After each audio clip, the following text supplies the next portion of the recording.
بسم اللہ الرحمن الرحیم۔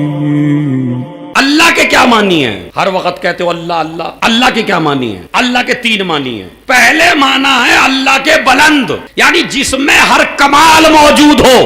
ارے توجہ چاہتا ہوں، اللہ یعنی جس میں ہر کمال موجود ہو اور کوئی برائی موجود نہ ہو، اسے کہتے ہیں اللہ۔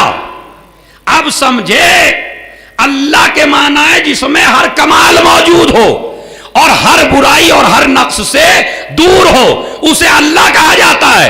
تو مذہب شیعت کی بنیاد اسی بات پہ ہے۔ ہم نے خدا بھی اسے مانا جو بے عیب ہے، رسول بھی اسے مانا جو بے عیب ہے، اب امام بھی اسے مانیں گے۔ ذرا میرے ساتھ رہیے، بڑا مزہ آنے والا ہے، آپ کو لذت آنے والی ہے، خدا کی قسم۔ کبھی کبھی علمی لذتیں بھی لیا کریں۔ کیا؟ اللہ جس میں ہر کمال موجود ہو، کوئی برائی موجود، کوئی نقص موجود، کوئی کمزوری موجود نہ ہو۔ اگر اللہ بھی کمزور ہو گیا، سمجھ رہا ہے؟ اللہ اللہ ہے اور وہ اپنی بلندی میں کسی کا محتاج، پوری دنیا اس کی محتاج ہے، وہ کسی کا محتاج نہیں ہے۔ یہ ہے اللہ۔ دوسرے اللہ کے معنی ڈکشنری میں آپ کو ملیں گے، جو عقل کو حیران کر دے، یعنی جو بندے کی سمجھ میں نہ آئے، حیران ہو جائے عقل۔ اسی لیے تو کہا جو چیز تمہاری عقل میں آ جائے، میرا مولا کہتا ہے تمہارا مولا جس کے تم نعرے لگاتے ہو اٹھ کے، علی علی کرتے ہو دن رات، وہی علی میرا مولا کہتا ہے کہ اگر کوئی چیز تمہارے ذہن میں آ جائے تو انکار کر دینا، یہ خدا نہیں ہے۔ راوی نے پوچھا مولا کیوں؟ کہا اس لیے کہ جو تیرے ذہن کی پیداوار ہو وہ خدا نہیں ہو سکتا۔ سمجھ گئے آپ؟ علی نے کتنی عجیب بات کہی۔ تیسرے معنی چھپا ہوا، جو نہ کبھی دیکھا گیا اور نہ کبھی دیکھا، ارے بولیے میرے ساتھ میاں، جو نہ کبھی دیکھا گیا نہ کبھی دیکھا جا سکتا ہے، تو وہ ہے اللہ۔ اب میں اپنے مسلمان بھائیوں سے پوچھوں، اللہ دکھائی دیں گے؟ ان کے نظر میں تو ہے، بعض کا نظریہ ہے اللہ دنیا دکھائی دیں گے، اور جب جہنم زیادہ بھڑکے گا اور نہیں بجھ پائے گا تو اللہ پیر دے دیں گے۔ ہاں یہ ہے، دیکھیں اس طرح کی روایات ہیں۔ اپنا مذہب سمجھیے، ہمارا مذہب یہ ہے کہ اللہ دکھائی نہیں دے گا، اس لیے کہ اللہ ہر جگہ موجود ہے، کوئی جگہ ایسی نہیں ہے جہاں اللہ نہ ہو۔ اسی لیے جب حجاج ابن یوسف نے قتل کرنا چاہا سعید ابن جبیر کو، اور ایک مرتبہ کہا اسے قبلے سے منہ ہٹا دو اور ادھر کو رک کرو، کہا جدھر جدھر رک کرتا جائے گا میرا خدا نظر آتا چلا جائے گا۔ کوئی جگہ ایسی نہیں ہے جہاں میرا خدا نہ ہو، وہ میرا معبود ہے، میرا پروردگار ہے۔ اینما تولوا فثم وجہ اللہ، جدھر بھی رک کرتے چلے جائیں گے ادھر خدا ہی نظر آئے گا۔ تو اس کا مطلب ہے خدا اسے مانا جو با کمال، رسول اسے مانا جو با کمال، امام کسے مانے؟ جو با کمال ہو۔ پوری دنیا کمالات کی محتاج ہے، کمالات آل محمد کے محتاج ہیں۔ ایک شخص تھا، ایک جوان لڑکا، جس کی سمجھ میں نہیں آتا تھا کبھی سبق، نجف اشرف میں رہتا تھا، اور اس وقت زمانہ تھا بہترین مجتہد، بہترین عالم، جس مجتہد کی کتابیں پڑھنے کے بعد آج انسان مجتہد بنتا ہے، اس کا نام ہے مرتضی انصاری۔ نام یاد کر لیجئے کم سے کم، کیا نام ہے؟ مرتضی، شیخ مرتضی انصاری۔ یہ اتنا بہترین عالم ہے کہ جب اس کی ماں کو خبر دی گئی کہ تیرا بیٹا مجتہد بن گیا تو اسے کوئی خوشی نہیں ہوئی۔ جب کسی نے کہا اتنی بڑی خبر دے دی تجھے خوشی نہیں ہوئی، کہا اسے تو بننا ہی ایسا چاہیے، کیونکہ اگر میں نے 10 دفعہ بھی رات میں دودھ پلایا ہے تو پہلے وضو کی ہے بعد میں دودھ پلایا ہے۔ یعنی اب بتائیے بچے کو دودھ پلانا کتنا مشکل ہے۔ 10 دفعہ بھی اگر دودھ پلایا تو میں نے وضو کر کے دودھ پلایا ہے. اس مجتہد کی ایک ضد تھی. لوگ کہتے تھے ہم آپ کی تقلید کرنا چاہتے ہیں, یہ کہتے تھے میں اس لائق نہیں ہوں کہ آپ میری تقلید کریں. پورا سرکار آپ کے علاوہ کوئی نہیں ہے. کہا نہیں میں تقلید کے لائق نہیں ہوں. اس لیے کہ تمہارے مجتہد کہنے سے کیا اثر پڑتا ہے.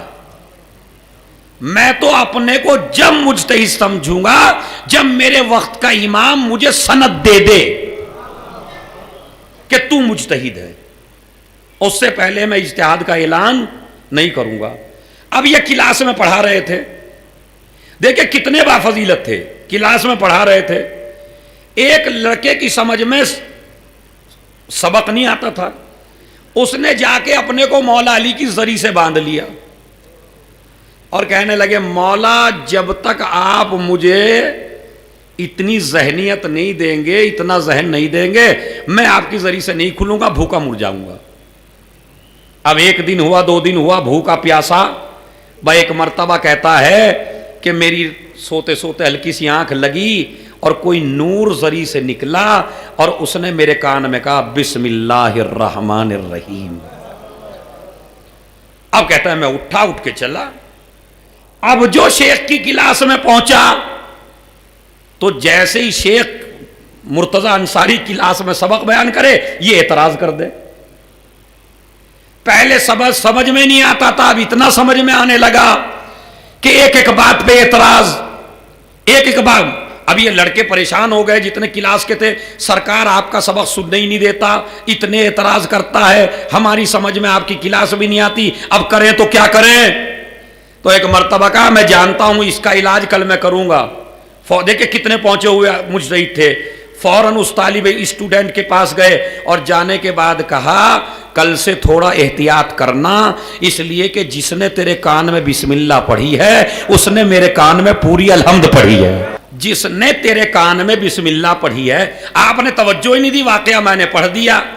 اگر علی کسی کے کان میں بسم اللہ پڑھ دے تو اس سے بڑا کوئی عالم دین نہ ہو. تو بتائیے پھر وہ خود علی اور اولاد علی کیسے ہوں گے, کتنے بڑے عالم ہوں گے. اب آئیے دوسرے دن سے یہ بالکل ٹھیک ہو گئے. ضد ان کی اپنی جگہ باقی ہے. جب تک امام زمانہ نہیں کہہ دیں گے کہ تو مجتہد ہے تب تک میں اپنے اجتہاد کا اعلان نہیں کروں گا. ایک دن کلاس میں بچوں کو پڑھا رہے تھے, پڑھاتے پڑھاتے گھوڑے سوار آیا, اس نے سلام کیا, انہوں نے جواب دیا. منبر سے ان کو دیکھا, انہوں نے کہا شیخ میرا ایک سوال ہے آپ سے. کہا کریے, سوال کیا ہے. کہا اگر مسئلہ سنیے گا, اگر کسی زوجہ کا شوہر, کسی بیوی کا شوہر, کسی عورت کا شوہر اگر مسخ ہو جائے, مسخ کا معنی ہوتا ہے یا تو حیوان بن جائے یا پتھر بن جائے, یعنی ایسا عذاب آئے کہ اللہ یا اسے پتھر بنا دے یا حیوان بنا دے. تو اگر کسی عورت کا شوہر مسخ ہو جائے تو یہ بتائیے وہ عدت کون سی کرے گی؟ طلاق کی عدت کرے گی یا مرنے کی عدت کرے گی؟ دونوں میں فرق کیا ہے بھائی؟ طلاق کی عدت کتنی ہے؟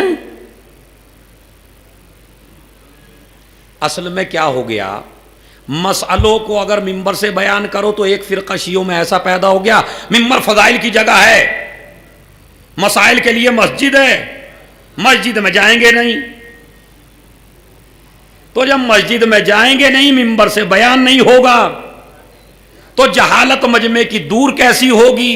لیکن میں ایسے فرقے سے بس ایک ہی بات کہتا ہوں, مجھے مسجد نبوی میں 2 ممبر دکھا کہ ایک فضائل والا تھا, ایک مسائل والا تھا. مسجد نبوی میں ایک ہی ممبر تھا, اسی سے مسائل بھی تھے, اسی پہ علی بھی تھا, یعنی فضائل بھی اسی پر تھے اور مسائل بھی اسی پر تھے.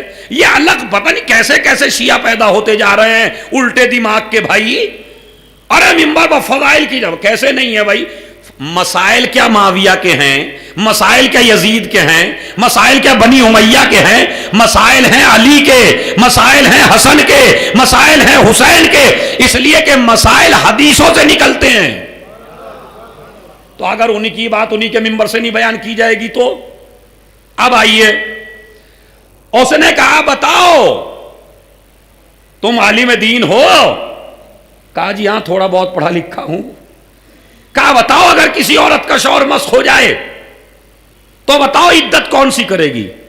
اگر شوہر مر جائے تو عورت عدت کرتی ہے 4 مہینے 4 دن، اور اگر شوہر طلاق دے دے تو عدت کرتی ہے 3 مہینے۔ بات سمجھ میں آ گئی؟ طلاق کی عدت کتنی ہے؟ 3 مہینے، اور مرنے کی عدت کتنی ہے؟ 4 مہینے 10 دن۔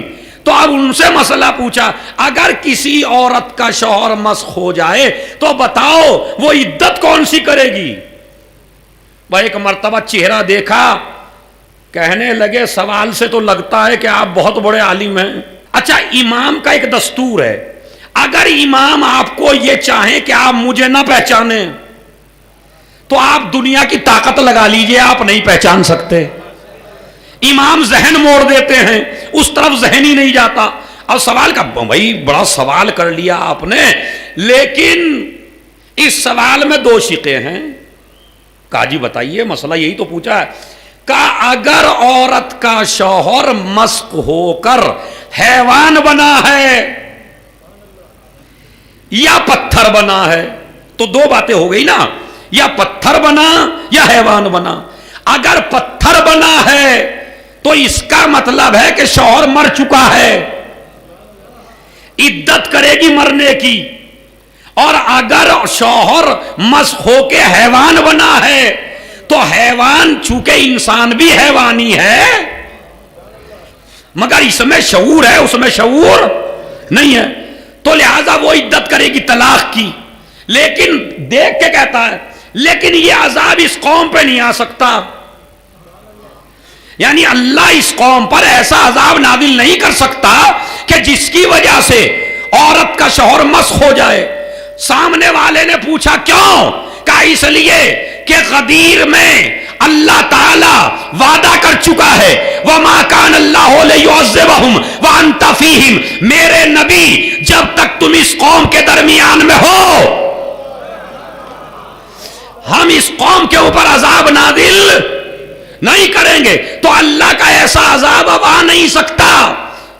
تو انہوں نے کہا محمد تو ہے نہیں؟ کہا ہمارے یہاں محمد ایک نہیں ہے، ہمارے یہاں محمد 12 ہیں۔ تو اس کا مطلب ہے کوئی نہ کوئی محمد آج موجود ہے جس کی وجہ سے عذاب نازل نہیں ہو رہا ہے۔ کہا نہیں ہوگا۔ بھائی ایک مرتبہ گھوڑے سوار گھوڑے پہ بیٹھا، انتا مجتہد حقا انتل مجتہد حقا انتل مجتہد حقا، تو واقعا مجتہد ہے، تو واقعا مجتہد ہے، اور یہ کہہ کے غائب ہو گئے۔ اب پتہ چلا کہ واقعا میرا امام ہی تھا جو مجھ سے سوال پوچھ رہا تھا اور مجھے مجتہد بتا کے تب جا کے انہوں نے اپنے اجتہاد کا اعلان کیا ہے۔ تو خیر یہ مسئلہ تو درمیان میں آ گیا۔ مجھے تو بتانا یہ تھا کہ اگر علی کسی کے کان میں بسم اللہ پڑھ دیں تو اس کا مقابلہ وہ عالم نہ کر سکے کہ جس نے خوب علم حاصل کیا ہو۔ اب یہ دیکھیں بسم اللہ کی برکت پھر روایت میں موجود ہے کہ بسم اللہ الرحمن الرحیم وہ آیت عظیم ہے، وہ عظیم آیت ہے کہ جس کو اللہ نے قرآن مجید میں سب سے زیادہ رکھا ہے، اور اس کی برکتوں سے آپ واقف نہیں ہیں۔ اسی بسم اللہ کے اوپر اور اسی بسم اللہ کی برکت سے شیخ نے ایک سبق بتا دیا کہ اگر کوئی بسم اللہ پڑھ دے تو اگر درمیان میں سمندر بھی آ جائے تو پار کر جائے گا، سمندر سے گزر جائے گا۔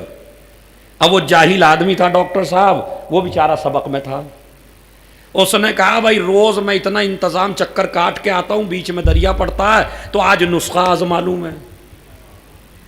اب جس بات کو عالم اعتقاد نہیں کرتا اس کو ایک جاہل کر لیتا ہے۔ اس نے کہا جب معصوم کی روایت ہے کہ راستہ بنتا چلا جائے گا بسم اللہ سے، تو واقعاً صحیح ہے۔ بسم اللہ کہہ کے قدم رکھا اور راستہ پار کرتا چلا گیا۔ ایک دن کہنے لگا ایسے مولوی کی دعوت تو کروں جس نے میرا کام اتنا آسان کر دیا۔ ان کو لے کے آیا اور کہنے لگا چلیے دعوت کا، کہاں کو چلوں؟ کشتی تو لاؤ۔ ارے سرکار جب سے آپ نے بسم اللہ کی فضیلت بتائی میں تو کشتی کی ضرورت نہیں پڑتی، ایسے ہی چلا جاتا ہوں۔ کہا چل کے دکھاؤ۔ اب وہ چلا، واقعی چل دیا۔ اب جو مولوی نے قدم رکھا تو ڈوب گیا۔ اور انہوں نے کہا یہ کیا آپ کا بتایا ہوا نسخہ آپ کے کام نہیں آتا؟ کہا جس کا اعتقاد قوی ہو اس کی مدد ہوتی ہے۔ ارے میرے جملے پہ آپ نے توجہ نہیں دی۔ علم حاصل کرنے سے کچھ نہیں ہوتا اگر عقیدہ مضبوط نہ ہو۔ اب میں اس کی تشریح کرتا ہوں، چلیے ترجمہ کریے میرے ساتھ۔ بسم اللہ الرحمن، شروع کرتا ہوں اللہ کے نام سے جو رحمان ہے۔ اور کتنے لفظ ہیں اس میں؟ اللہ ایک، رحمان دو، رحیم تین، یہ بڑے لفظ ہیں۔